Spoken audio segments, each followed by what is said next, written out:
2014년도 2월 달에 미국 캘리포니아의 티브론에 사는 중년 부부가 자기 집 뒤뜰을 이렇게 산책을 하다가 깡통이 하나 이렇게 올라온 걸 발견을 했습니다.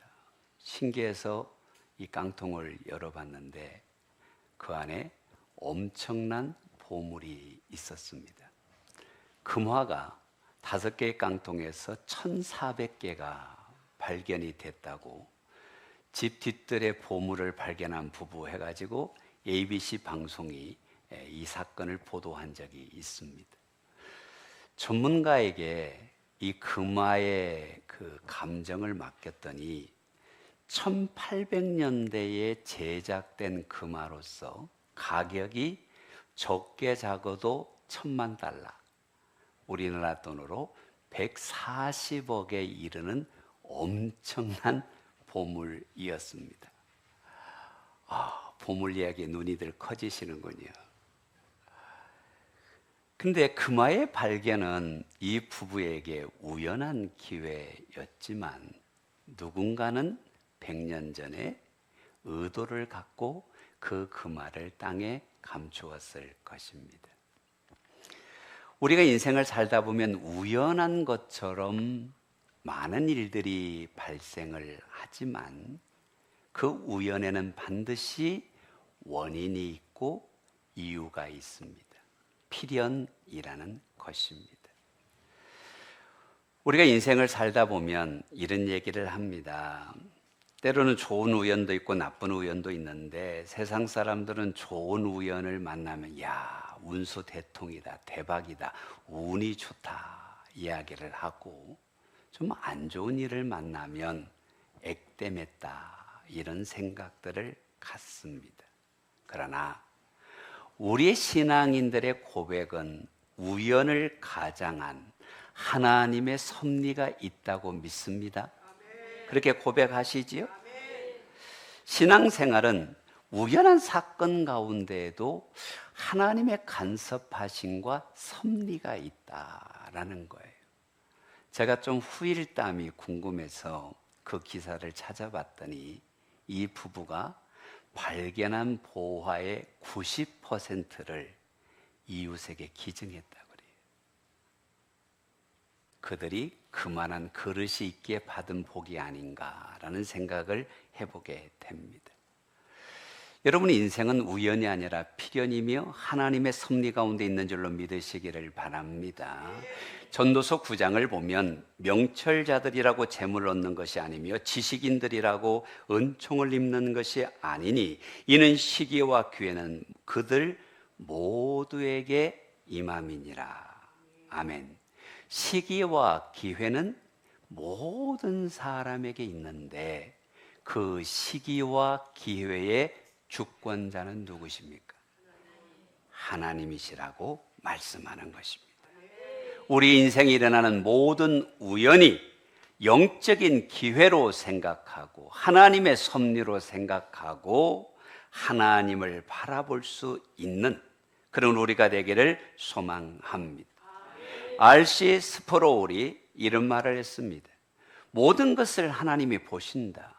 하나님은 단순히 보는 구경꾼이 아니라 하나님이 보는 것을 다스리시고 섭리하시는 분이 우리 하나님이십니다.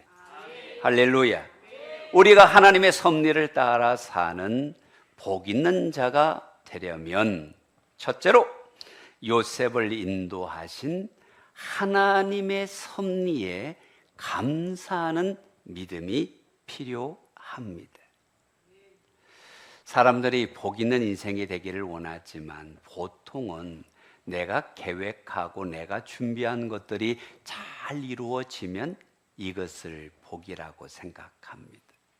그런데 성경은 하나님을 따라 하나님의 뜻을 이루며 하나님이 원하는 길을 가는 것이 복이다. 아멘. 여러분, 나의 인생의 꿈을 위해 사는 것이 아니라 하나님이 주시는 비전을 따라 하나님이 주시는 섭리와 사명을 따라 살아가는 복된 믿음의 사람이 됩시다. 엘리자베스 엘리엇이 이런 말을 했습니다. 하나님의 뜻은 당신이 기대하는 것과 정확히 일치하지 않습니다. 때로는 당신이 바라는 것보다 훨씬 나빠 보일 때도 있습니다. 하지만 시간이 지나면 좋아지고 확장되고 열려질 것입니다. 이런 하나님의 섭리를 기대합시다. 요셉은 꿈꾸는 자였으나 노예로 팔려가기도 하고 옥에 갇히기도 하고 은혜를 베푼 사람에게 잊혀지기도 한 사람이었지만 요셉이 고백하는 모든 말 가운데 들어있는 한 문장이 있습니다. 나는 하나님의 섭리 안에 있다라는 것입니다. 그래서 하나님을 통해서, 하나님에 의해서, 하나님을 위해서 라는 것이 요셉의 인생의 고백입니다. 여러분, 오늘 본문과 5절과 8절 사이에 하나님이라는 단어가 참 많이 등장합니다. 하나님이 주어입니다. 하나님이 주체입니다. 요셉의 인생은 내가 주어가 아니라 하나님이 인도하셨고 하나님이 함께 하셨고 하나님이 역사하셨고 하나님에 의해서 이루어지고 있다. 5절 말씀을 보세요. 하나님이 생명을 구원하시려고 나를 당신들보다 먼저 보내셨습니다. 내가 애굽에 온 것이 당신들이 판 게 아니라 하나님이 하셨습니다. 하나님이 보내셨습니다. 하나님이 나를 먼저 이 땅에 보내셨습니다. 요셉의 인생의 주어가 무엇입니까? 형들이 아닙니다. 노예가 아닙니다. 고난이 아닙니다. 환경이 아닙니다. 하나님이 섭리하셨습니다. 7절을 보세요. 하나님이 큰 구원으로 당신들의 생명을 보존하고 당신들의 후손을 세상에 두시려고 나를 당신들보다 먼저 보내셨나니. 이것이 고난 가운데서 위대한 승리를 이룬 요셉의 인생 주어입니다. 하나님이 하셨습니다. 여러분, 8절 말씀을 한번 같이 읽어봅시다. 시작. 나를 이리로 보내신 이는 당신들이 아니요 하나님이시라. 하나님이 나를 바로에게 아버지로 삼으시고. 할렐루야. 고난 가운데서만 하나님이 함께 하신 것이 아니라 바로의 아버지가 되게 하신 것도 누가 하셨습니까? 여러분, 우리의 인생은 누구의 손에 붙들려야 할까요? 우리는 이 땅에 일어나는 수많은 사건들이 우연이 아니라 하나님이 은혜 주시고 하나님의 은혜 아래 있는, 하나님의 섭리 아래 있는 믿음의 사람들이 되기를 소망합니다. 수많은 상처도, 아픔도, 고난도 고난으로 말하고 상처로 말하고 아픔으로 말하는 것이 아니라 나는 이 모든 과정이 내가 하나님 안에 있습니다. 여러분, 성경이니까 이렇게 쉽게 표현할 수 있는 거지. 요셉이 형들에게 팔려갈 때 그의 기분이 어땠을까요? 근데 그 암담한 순간에, 분노가 치미는 순간에 나는 하나님 안에 있다. 요셉이 보여주는 믿음의 롤모델이지요. 하나님의 섭리라는 게 뭘까요? 하나님이 창조하신 목적에 따라 이 세상의 모든 만물과 사건과 사고와 모든 사역들이 하나님의 주권 아래 있다라는 것입니다. 오늘 우리를 백향목 공동체에서 믿음의 동력자가 되어 함께 지어져가는 하나님의 사람들로 세운 것은 하나님의 섭리입니다. 범사를 하나님 중심, 하나님의 섭리로 보는 것은 매우 중요합니다. 여러분, 좋은 일뿐만 아니라 어려운 일 가운데 있다 할지라도 합력하여 선을 이루시는 하나님의 섭리 안에 우리가 있는 줄로 믿으시기를 바랍니다. 요셉은 믿음의 눈으로 봅니다. 하나님의 시각으로 봅니다. 하나님 안에서 봅니다. 그런즉 나를 이리로 보내신 이는 당신들이 아니오 하나님이시라. 하나님이 나를 바로에게 아버지로 삼으시고 그 온 집의 주로 삼으시며 애굽의 온 땅의 통치자로 삼으셨습니다. 누가요? 하나님이. 요셉의 일생은 하나님이라는 단어를 빼고는 설명이 되지 않습니다. 하나님의 섭리를 인정하면 이해할 수 없는 고난이, 그 상처가 믿음으로 해석됩니다. 인생은 해석이라는 표현을 우리가 쓰는데, 고난 없는 자가 누가 있으며 아픔 없는 자가 누가 있으며 어려움 없는 자가 누가 있습니까? 근데 믿음으로 하나님을 바라보면 은혜의 해석이, 하나님의 역사가 일어난다라는 것입니다. 그런 믿음을 가졌던 요셉을 우리는 구약에서 가장 예수님을 닮은 자라는 표현을 씁니다. 수많은 어려움과 고난이 있었지만 내 생각과 내 방법과 내 감정에 충실한 것이 아니라, 예수님이 나는 내 일을 하러 온 것이 아니라 하나님의 일을 이루러 온 것이라고 고백했던 것처럼, 이 모든 일 가운데 하나님이 하실 일이 있습니다 라고 고백했더니 예수님 닮은 요셉을 보여주는 것이지요. 성도 여러분, 지금 내가 계획하는 것이 이루어지지 않는다 할지라도 우리는 하나님의 섭리 안에 있다. 믿으십니까? 믿으십니까? 히브리서 4장 16절을 보세요. 그러므로 우리는 긍휼하심을 받고 때를 따라 돕는 은혜를 얻기 위하여 은혜의 보좌 앞에, 사랑의 하나님 앞에 나아갑시다. 내가 원하는 때가 아니라 하나님의 때에 하나님이 일하십니다. 하나님의 때에 하나님이 역사하십니다. 그러면 우리는 조급증을 버리고 은혜의 자리에 나아갈 수가 있습니다. 신앙인들이 믿음 생활을 잘 하다가 넘어지는 이유 중에 하나가 뭡니까? 영적으로는 조급함입니다. 조급증입니다. 여러분, 조급하면 실패할 수 있습니다. 때를 따라 하나님이 도우십니다. 사랑하는 백향목 성도 여러분, 지금 나에게 감사의 제목보다 어려움과 불평과 힘든 일이 더 많으실 수 있습니다. 삶의 무게로 내 마음이 힘들 수 있습니다. 그러나 기억하셔야 될 것은, 이것은 반전을 위한, 인생의 대역전을 위한 하나님의 섭리 안에 있다. 누구를 붙들어야 할까요? 문제보다 크신 하나님을 붙드십시다. 내가 예상하지 못한 고통이 있다 할지라도 요셉을 하나님이 버리셨나요? 생각지 못한 억울함이 있었다 할지라도 하나님이 요셉을 떠난 적이 있으신가요? 그렇지 않습니다. 늘 함께 하셨습니다. 문제보다 크신 분이 하나님이십니다. 오히려 우리가 문제를 당하면 하나님은 더 나를 눈여겨보시고 더 붙들고 계시고 더 사랑하실 줄로 믿으시기를 바랍니다.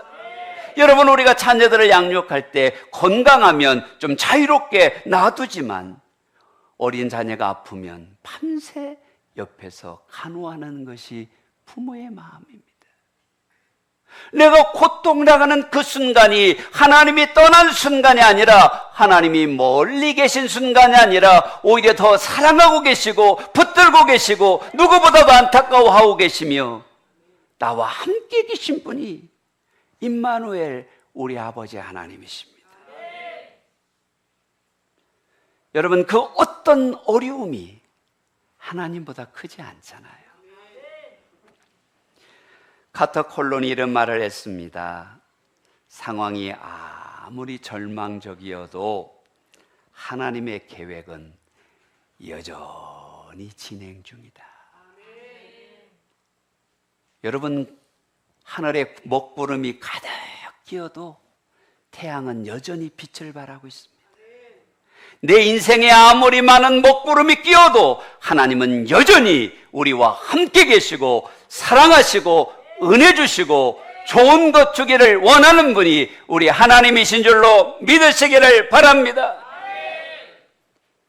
이 믿음을 가졌다면 둘째로 상처가 사명이 되면 감사가 더해진다라는 것입니다. 여러분, 우리가 창세기를 매주 강해하면서 요셉의 초년은 고난, 요셉의 말년은 한 단어로 표현을 했지요. 해피엔딩을 우리에게 보여주고 있습니다. 한번 물어볼게요. 소년 시절 17살의 나이에 애굽으로 팔려갈 때 요셉이 가졌던 가장 큰 감정은 뭐였을까요? 아마 몇 순위가 있겠지만 배신감, 분노, 좌절감 이런 것들이 요셉의 가슴 속에 있었을 것입니다. 근데 노예로 참 눈물 젖은 빵을 먹으면서 고향의 아버지를 생각할 때마다, 고향집이 그리울 때마다 형들에 대한 분노는 아마 더 커져갔을 것으로 이해가 됩니다. 그래도 청지기로 인정받고 열심히 살려고 하는데 옥에 갇혔을 때 이 여인에 대한 요셉의 마음은 무엇이었을까요? 아마 우리와 다르지 않았을 것입니다. 그런데 이 요셉이 보여주는 믿음의 롤모델이 뭐냐? 형들에게 팔려간 것이 상처입니다. 노예 생활하는 것이 상처입니다. 감옥에 갇혀 있는 것이 상처입니다. 아픔입니다. 고통입니다. 그런데 요셉은 이 가운데 하나님의 꿈을 꾸게 하신 하나님이 이 노예 생활을 통하여서, 감옥 생활을 통하여서 나를 통해 이루실 하나님의 사명이 있다. 요셉은 상처를 사명으로 붙들었더니 하나님이 나를 앞서 보내셨다.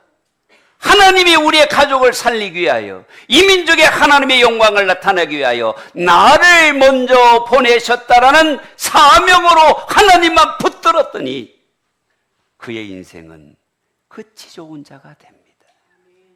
해피엔딩이 됩니다. 성도 여러분, 과정은 금이 용광로에서 녹아지는 것처럼 힘들 수 있으나 우리가 분명히 고백해야 될 것은 하나님은 살아계시고 오늘도 나와 함께 계시고 나를 영원한 나라에서 해피엔딩하게 하실 분이 우리 하나님이십니다. 아멘이시지요? 이 신앙을 요셉이 자녀들의 이름을 통해서 고백을 하더라고요. 여러분, 51절을 보면 요셉이 장남을 낳고 이름을 므낫세라 했어요. 그런데 하나님이 내 모든 고난과 내 아버지의 온 집의 이름을 잊어버리게 하셨다. 지금 원망 가운데 있지 않아요. 하나님의 은혜 아래 있습니다. 나의 고통을 잊게 하신 분이 하나님이십니다. 나의 아픔을 잊게 하신 분이 하나님이십니다. 나는 지금 하나님의 섭리 안에 있어 므낫세를 누립니다. 하나님 감사합니다. 하나님 은혜입니다. 고백하는 것이 므낫세라는 이름 속에 담겨 있더라고요. 근데 조금 더 시간이 지나니까 더 귀한 고백을 52절에서 합니다. 차남의 이름을 에브람이라 하였으니 하나님이 나를 내가 수고한 땅에서 번성케 하셨습니다. 하나님이 하셨습니다. 하나님이 번성케 하셨습니다. 상처가 사명이 됩니다.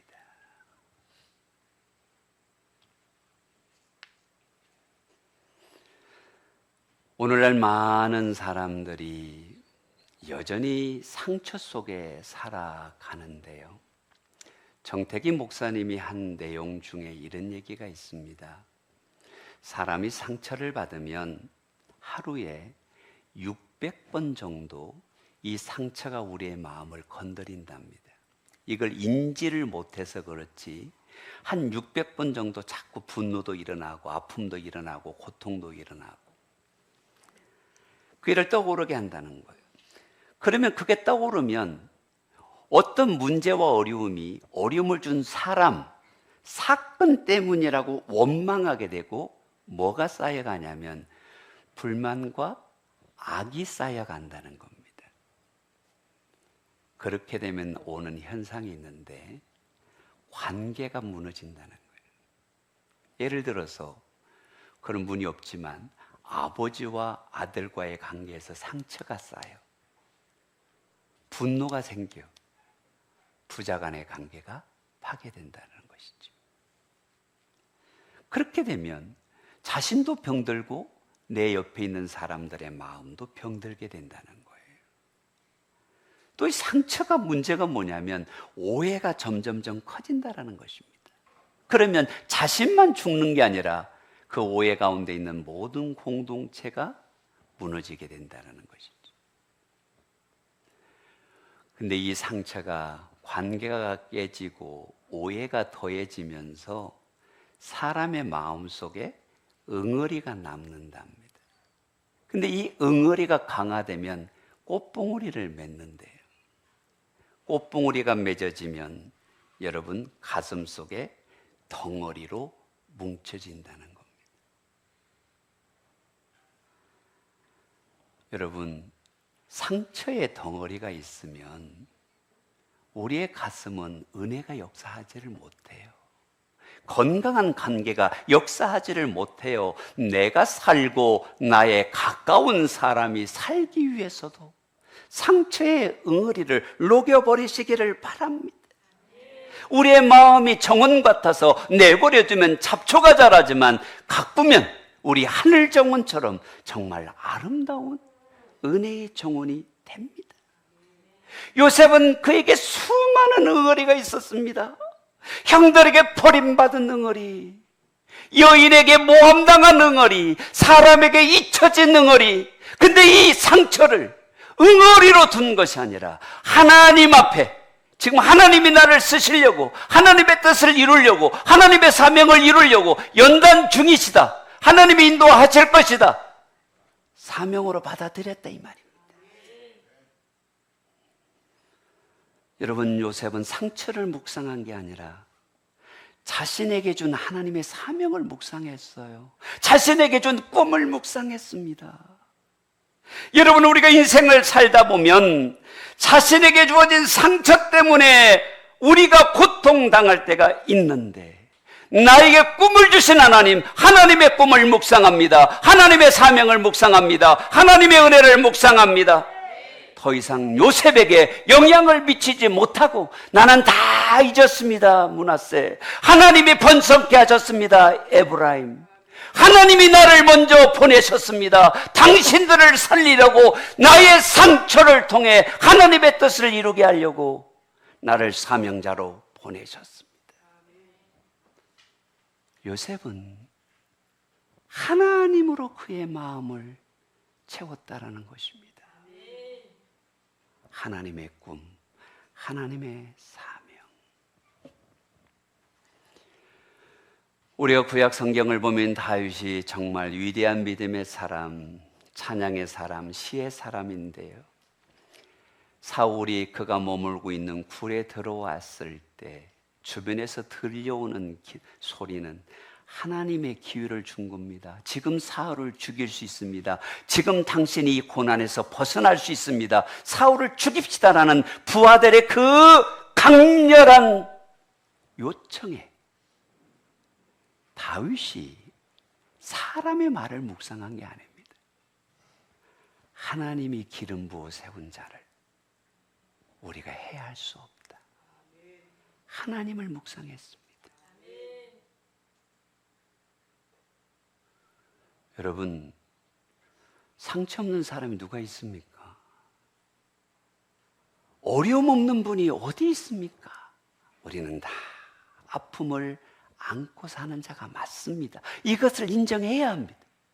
나는 상처가 있다고 인정해야 합니다. 그런데 크리스찬들이 다른 것은 상처를 묵상하는 것이 아니라, 상처를 준 사람을 묵상하는 것이 아니라 이것을 치유하시고 사명자로 쓰실 하나님을 바라봅시다.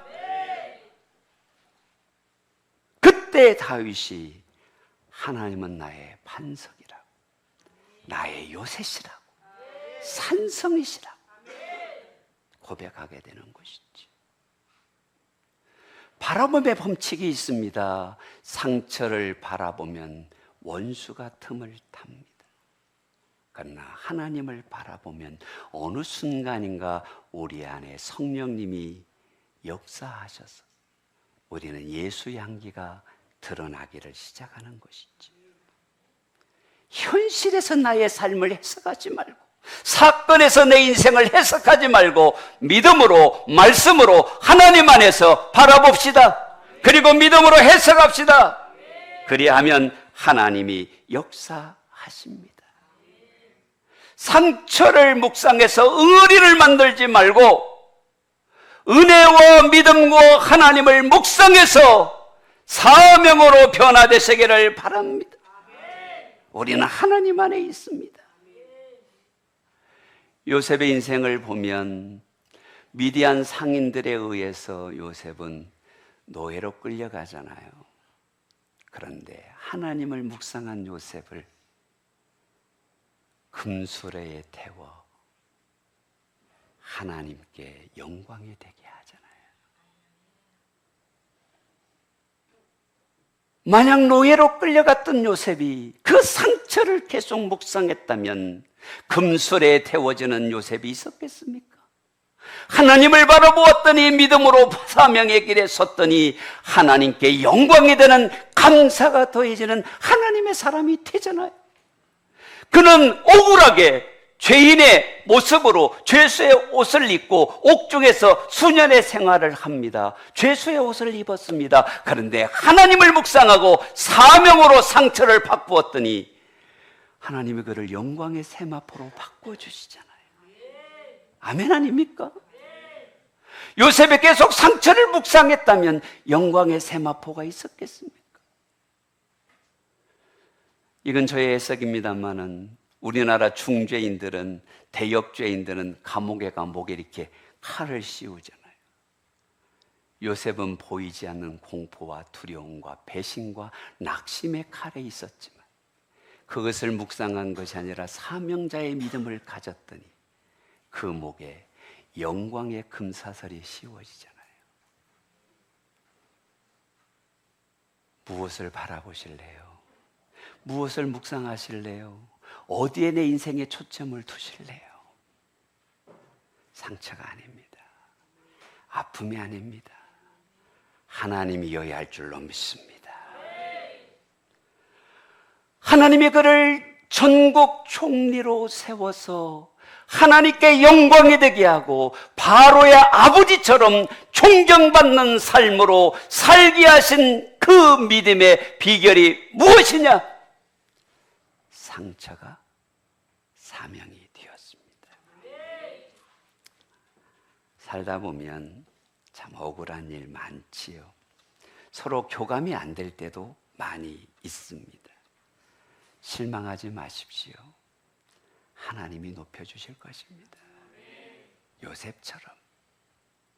그런데 설령 이 땅에서 내가 그 영광을 보지 않더라도 우리는 영원한 하나님 나라에서 믿음의 길, 십자가의 길, 사명의 길, 섬김의 길, 은혜의 자리에 있다면 왕노릇 할 것입니다.